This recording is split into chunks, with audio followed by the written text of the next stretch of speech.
마태복음 16장. 바리새파 사람들과 사두개파 사람들이 예수님께 왔습니다. 이들은 예수님을 떠보려고 하늘에서 오는 증거를 보여달라고 하였습니다. 예수님께서 대답하셨습니다. 저녁 때에 너희는 하늘이 불그스레하니 내일은 맑겠구나 라고 말한다. 그리고 아침에 너희는 하늘이 불그스레하고 어둑어둑하니 오늘은 날씨가 굳겠구나 라고 말한다. 하늘의 모습은 구별할 줄 알면서 어찌 시대의 증거는 구별하지 못하느냐. 악하고 음란한 세대가 증거를 요구한다. 그러나 요나와 같은 증거 외에는 아무것도 받지 못할 것이다. 그리고 나서 예수님께서는 그들에게서 떠나셨습니다. 제자들이 호수 건너편으로 왔는데 빵을 가져오는 것을 잊었습니다. 예수님께서 제자들에게 말씀하셨습니다. 바리새파 사람과 사두개파 사람의 누룩을 조심하여라. 제자들은 서로 수군거렸습니다. 빵을 가져오지 않았어. 예수님께서 제자들이 말하는 것을 알아채시고 말씀하셨습니다. 믿음이 적은 자들아, 어째서 빵이 없는 것을 두고 서로 수군대느냐? 아직도 깨닫지 못하느냐? 빵 5개로 5,000명을 먹인 것을 기억하지 못하느냐? 그때 남은 것을 몇 바구니에 거두었느냐? 그리고 빵 7개로 4,000명을 먹인 것을 기억하지 못하느냐? 그때 남은 조각을 몇 광주리에 거두었느냐? 내가 빵에 대하여 말하는 것이 아님을 어째서 깨닫지 못하느냐? 바리새파 사람들과 사두개파 사람들의 누룩을 주의하여라. 그제서야 제자들은 빵의 누룩에 대해 말씀하시는 것이 아니라 바리새파 사람들과 사두개파 사람들의 교훈을 주의하라는 말씀인 줄 깨달았습니다. 예수님께서 가이사랴 빌립보에 가셨습니다. 예수님께서 제자들에게 사람들이 인자를 누구라고 하느냐 하고 물으셨습니다. 제자들이 대답했습니다. 어떤 사람들은 세례자 요한이라고도 하고 또 어떤 사람들은 엘리야라고도 합니다. 또 어떤 사람들은 엘리야나 예언자 가운데 한 사람이라고 합니다. 예수님께서 제자들에게 물으셨습니다. 그러면 너희는 나를 누구라고 하느냐? 시몬 베드로가 대답했습니다. 주님은 그리스도시요 살아계신 하나님의 아들이십니다. 예수님께서 베드로에게 말씀하셨습니다. 요나의 아들 시몬아, 내가 복되다. 내 혈육이 이것을 내게 알려준 것이 아니라 하늘에 계신 내 아버지께서 알려주신 것이다. 내가 내게 말한다. 너는 베드로다. 내가 이 돌 위에 내 교회를 지을 것이니 지옥의 문이 이것을 이기지 못할 것이다. 내가 내게 하늘나라의 열쇠를 줄 것이다. 무엇이든지 내가 땅에서 잠그면 하늘에서도 잠겨 있을 것이요 무엇이든지 내가 땅에서 열면 하늘에서도 열려 있을 것이다. 그리고 나서 예수님께서 제자들에게 자신이 그리스도라는 것을 아무에게도 말하지 말라고 엄히 일렀습니다. 그때부터 예수님께서는 자신이 예루살렘에 반드시 가야만 하고 거기서 장로들과 대제사장과 그리고 율법학자들에게 고난을 받아 결국에 죽임을 당하지만 3일째 되는 날에 다시 살아나실 것을 제자들에게 설명하기 시작하셨습니다. 그러자 베드로가 예수님을 붙들고 말렸습니다. 절대로 그럴 수가 없습니다. 주님, 이런 일이 결코 일어나지 않을 것입니다. 예수님께서 돌아서며 베드로에게 말씀하셨습니다. 사탄아, 내 뒤로 썩 물러가라. 내가 나를 넘어지게 한다. 너는 하나님의 일을 생각지 않고 오직 사람의 일만 생각하는구나. 그때 예수님께서 제자들에게 말씀하셨습니다. 만일 누구든지 나를 따라오려면 자기를 부인하고 자기 십자가를 지고 나를 따르라. 누구든지 자기 목숨을 건지려고 하는 사람은 잃을 것이다. 그러나 누구든지 나를 위하여 자기 목숨을 잃는 사람은 얻을 것이다. 만일 어떤 사람이 온 세상을 얻고도 자기 영혼을 잃으면 무슨 소용이 있겠느냐? 사람이 무엇과 자기 영혼을 바꿀 수 있겠느냐? 인자는 아버지의 영광을 가지고 천사들과 함께 올 것이다. 그때는 사람의 행위대로 갚아줄 것이다. 내가 너희에게 진정으로 말한다. 여기 서 있는 사람 가운데 몇몇은 인자가 자신의 나라에 오는 것을 볼 때까지 죽음을 맛보지 않을 사람도 있다. 마태복음 17장. 6일 뒤에 예수님께서는 베드로와 야고보 그리고 야고보의 동생 요한을 데리고 따로 높은 산에 올라가셨습니다. 그들 앞에서 예수님의 모습이 변화되었습니다. 예수님의 얼굴은 해같이 빛나고 옷은 빛처럼 희게 되었습니다. 그때 모세와 엘리야가 나타나 예수님과 함께 말씀을 나누었습니다. 베드로가 예수님께 말했습니다. 주님, 우리가 여기 있는 것이 좋습니다. 원하신다면 제가 여기에 천막 3개를 세우겠습니다. 하나는 주님을 위해, 또 하나는 모세를 위해, 그리고 마지막 하나는 엘리야를 위해서 말입니다. 베드로가 말하는 동안에 갑자기 빛나는 구름이 그들 위에 덮고 그 속에서 이는 내 사랑하며 기뻐하는 아들이다. 너희는 그의 말을 들어라 하는 소리가 들려왔습니다. 제자들이 그 소리를 듣고 얼굴을 땅에 대고 엎드리며 무서워하였습니다. 예수님께서 그들에게 오셔서 어루만지시며 말씀하셨습니다. 일어나라, 무서워하지 말라. 제자들이 눈을 들어보니 아무도 보이지 않고 예수님만 혼자 계셨습니다. 산 아래로 내려올 때 예수님께서 제자들에게 당부하셨습니다. 인자가 죽음에서 다시 살아날 때까지 너희가 본 것을 아무에게도 말하지 마라. 제자들이 예수님께 여쭈었습니다. 어째서 율법 학자들은 그리스도가 오기 전에 엘리야가 먼저 와야 한다고 말하는 것입니까? 예수님께서 대답하셨습니다. 엘리야가 와서 모든 것을 회복시킬 것이다. 그러나 내가 너희에게 말한다. 엘리야는 이미 왔다. 그런데 사람들은 그를 알아보지 못하고 그에게 자기들 마음대로 하였다. 이처럼 인자도 그들로부터 고통을 받을 것이다. 그때서야 제자들이 예수님께서 세례자 요한을 두고 말씀하셨다는 것을 깨달았습니다. 예수님과 제자들이 사람들에게 갔을 때 어떤 사람이 예수님께 와서 무릎을 꿇고 절을 하며 말했습니다. 주님, 제 아들에게 자비를 베풀어 주십시오. 이 아이가 간질에 걸려서 너무나 고생하고 있습니다. 이 아이는 가끔 불에도 뛰어들고 물에도 뛰어듭니다. 제가 이 아이를 제자들에게 데리고 왔었는데 고칠 수 없었습니다. 예수님께서 말씀하셨습니다. 아, 믿음이 없고 뒤틀어진 세대여, 도대체 언제까지 내가 너희와 함께 있어야 하겠느냐? 언제까지 내가 너희를 참아야 하겠느냐? 그 아이를 내게 데리고 오너라. 예수님께서 귀신을 꾸짖으셨습니다. 그러자 귀신이 아이에게서 나가고 그 아이는 즉시 나았습니다. 제자들이 예수님께 따라와서 물었습니다. 어째서 우리는 귀신을 쫓아낼 수 없었습니까? 예수님께서 대답해 주셨습니다. 너희 믿음이 적어서이다. 내가 너희에게 진정으로 말한다. 너희에게 겨자씨 하나일 만한 믿음이 있으면 이 산을 향하여 여기서 저기로 움직여라 말할 것이다. 그러면 산이 움직일 것이다. 너희가 못할 일이 아무것도 없을 것이다. 제자들이 갈릴리에 모여 있었을 때 예수님께서 그들에게 말씀하셨습니다. 인자가 사람들의 손에 넘겨질 것이고 사람들은 그를 죽일 것이다. 그러나 3일째 되는 날에 다시 살아날 것이다. 그러자 제자들은 몹시 슬퍼하였습니다. 예수님과 제자들이 가버나움에 이르렀을 때 성전세를 걷는 사람들이 베드로에게 와서 물었습니다. 당신네 선생님은 성전세를 내지 않습니까? 베드로가 대답했습니다. 내십니다. 베드로가 집에 들어가자 예수님께서 먼저 말씀을 꺼내셨습니다. 어떻게 생각하느냐? 시몬아, 이 세상의 왕들은 관세와 세금을 누구에게 받느냐? 왕의 자녀들한테서냐 아니면 다른 사람들한테서냐? 베드로가 대답했습니다. 다른 사람들에게서입니다. 예수님께서 베드로에게 말씀하셨습니다. 그러므로 왕의 자녀들은 세금을 낼 필요가 없다. 그러나 성전세 걷는 사람들을 자극해서는 안 되겠다.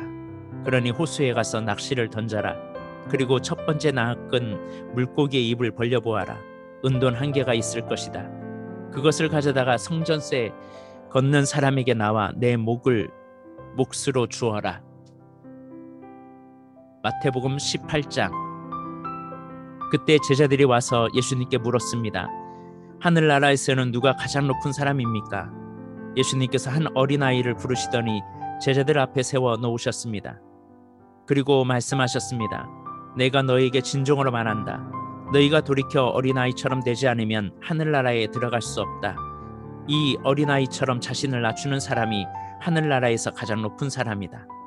누구든지 내 이름으로 이와 같은 어린아이를 환영하는 사람은 나를 환영하는 것이다.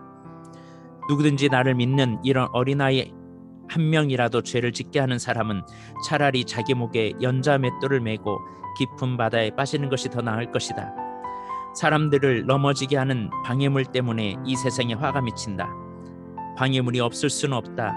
그러나 사람들을 걸려 넘어지게 하는 방해물과 같은 사람에게는 화가 있다. 만일 너희의 손이나 발이 너를 넘어지게 하거든 잘라서 던져버려라.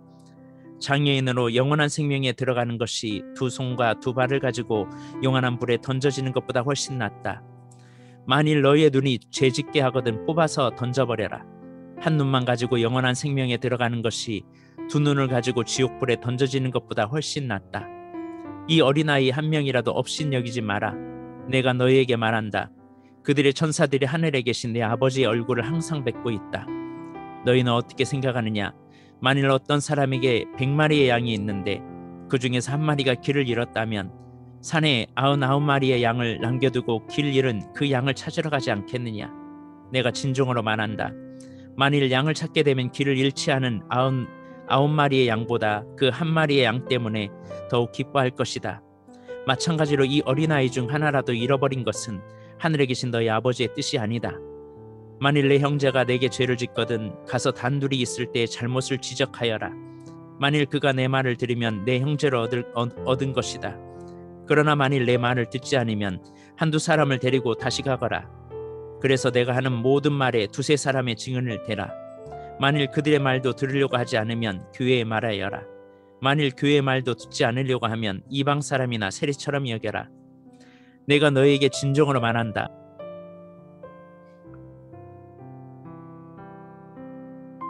내가 너희에게 진정으로 말한다. 너희가 이 세상에서 묶은 것은 하늘에서도 묶여 있을 것이다.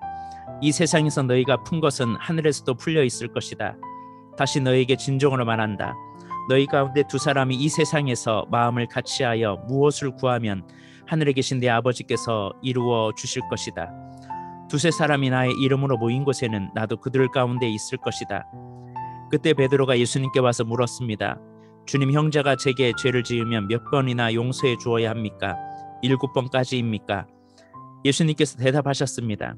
7번까지가 아니라 7번씩 70번까지라도 용서해 주어야 한다. 그러므로 하늘나라는 자기 종들과 셈을 가리려는 왕에 빗댈 수 없다. 왕이 셈을 시작할 때 10,000달란트를 빚진 종이 불려왔다. 그 종은 왕에게 돈을 갚을 수가 없었다. 그래서 주인은 종에게 아내와 자네들과 가진 것을 다 팔아 빚을 갚으라고 명령했다. 종은 주인의 무릎 아래에 엎드려 빌었다. 기다려 주십시오. 제가 모든 것을 갚겠습니다. 주인은 그 종을 불쌍히 여기고 풀어주며 빚을 없던 것으로 해주었다. 그런데 그 종이 나가서 자기에게 100데나리온을 빚진 동료를 만났다. 그는 동료의 멱살을 잡고 말했다. 나에게 빌린 돈을 어서 갚으라.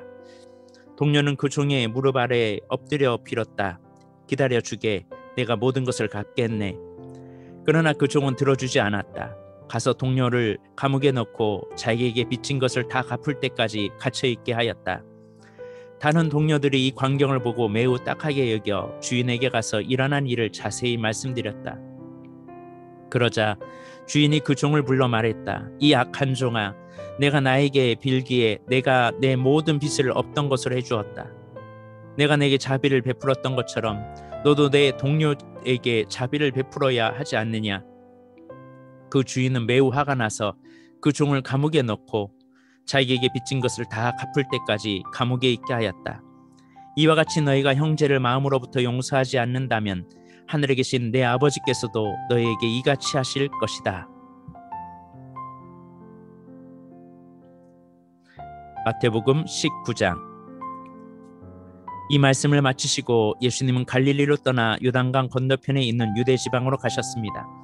많은 사람들이 예수님을 따라오자 예수님께서는 그곳에서 그들을 치료해 주셨습니다.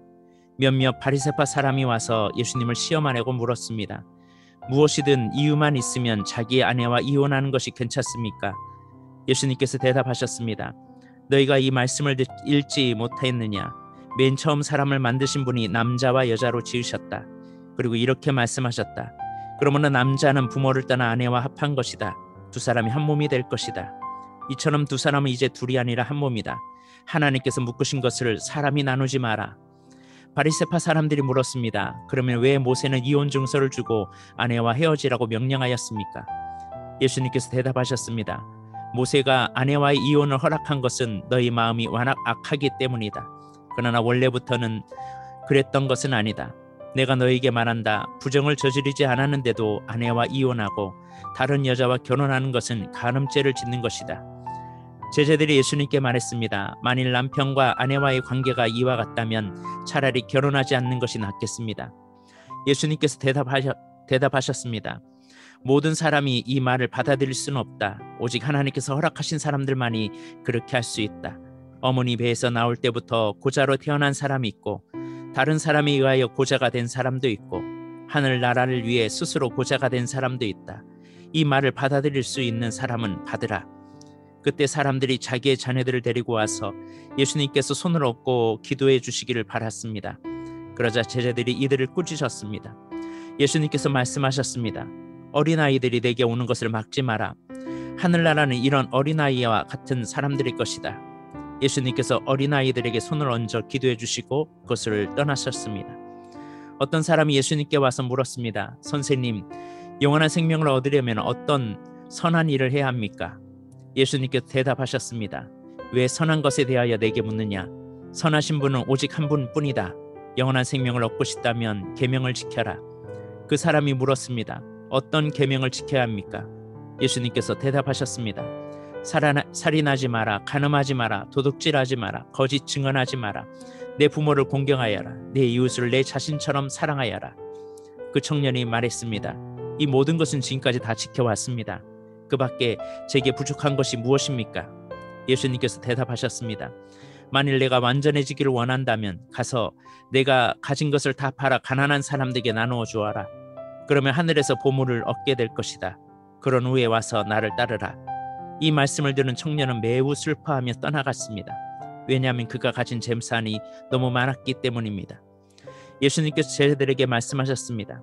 내가 너에게 진정으로 말한다. 부자가 하늘나라에 들어가는 것이 어렵다.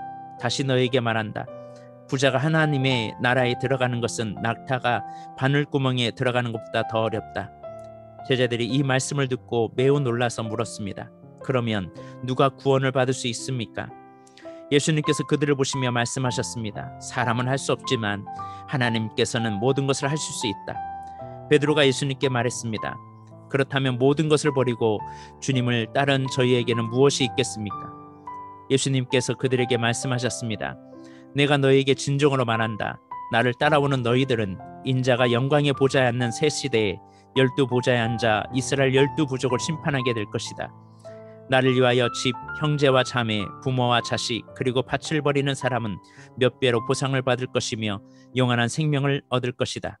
그러나 첫째가 꼴찌가 되고 꼴찌가 첫째가 되는 사람이 많을 것이다.